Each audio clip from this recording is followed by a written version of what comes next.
Hi everyone, here we've got VERNEE M5 and let me share with you two different ways to check IMEI and serial number of this device. So the very first option is to use the secret code and the second is using the settings. So let's begin with opening the dialer, let's tap on it and let's enter the code, which is *#06#. And as you can see, by this code we are provided with both IMEI numbers attached to this device.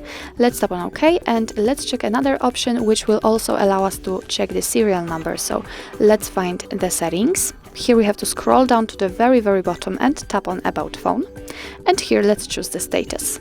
As you can see here, we've got the IMEI information, and after tapping on it we can also check both IMEI numbers. And if you'd like to check the serial number also, you have to scroll down a little, and here we've got the serial number attached to this VERNEE. So actually that's all. This is how to check IMEI and serial number in your VERNEE M5. Thank you so much for watching. I hope that this video was helpful, and if it was, please hit the subscribe button and leave the thumbs up.